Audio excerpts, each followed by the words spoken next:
भारतीय सेना लगातार नए नए हथियारों की तैनाती कर रही है और भारतीय सेना के जवान नए नए हथियार खुद भी बनाने में लगे रहते हैं। ये हैं मेजर वरुणजीत। जी हां, इन्होंने एक ऐसा ड्रोन सिस्टम बनाया है जो डिटेक्शन और न्यूट्रलाइजेशन का काम करता है। सबसे पहले ये ड्रोन कोशिश करता है कि ड्रोन को जैमर के जरिए ये उसकी फ्रीक्वेंसी खराब करे और उसे न्यूट्रलाइज कर दे।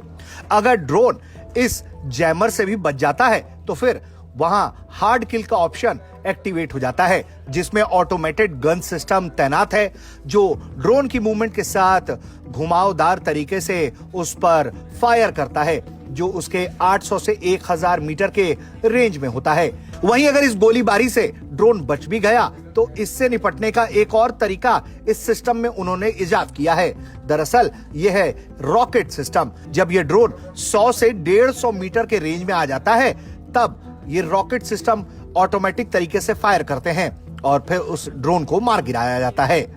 ये सिस्टम इतना अत्याधुनिक है कि ये एक ही बार में इस तरह के कई ड्रोन्स को न्यूट्रलाइज कर सकता है और लगातार ऑपरेशन में भारी संख्या में जो ड्रोन हमला करने की कोशिश कर रहे हैं उन्हें मार गिराता है।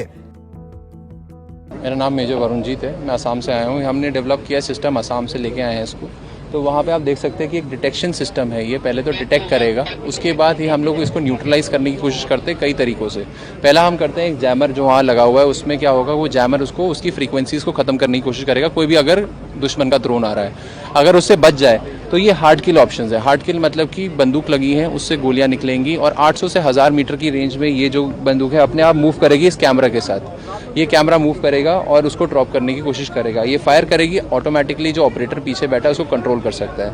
अगर इससे मिस हो जाता है तो वहाँ पे आप देखेंगे कि एक रॉकेट सिस्टम है, वो रॉकेट सीधा हवा में जाएगा और 100 से 150 मीटर की रेंज में कोई भी ड्रोन बचा होगा उसको खत्म कर देगा। तो ये पूरा सिस्टम इंटीग्रेटेड है हमारे डिटेक्शन के साथ।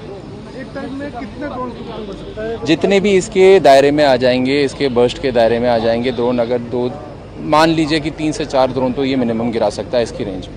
तो बल्क में ड्रोन आते हैं? बल्क में ये फायर करता रहेगा। ये डेटरेंस मेजर है कि इसकी जो सामने ड्रोन आते रहेंगे उनको गिराता रहेगा। ये ट्रैक करता रहेगा, जो भी सामने आगे उसको ट्रैक करेगा और गिराने की कोशिश करेगा। किसी आदमी की जरूरत पड़ती है? ये ऑटोमेटेड है, आप सामने देख सकते हैं कैमरा लगा है, उसके साथ ये मूव करता है और अपने आप ही ट्रैक करेगा और गिराने की कोशिश करेगा। ब्यूरो रिपोर्ट, भारत तक।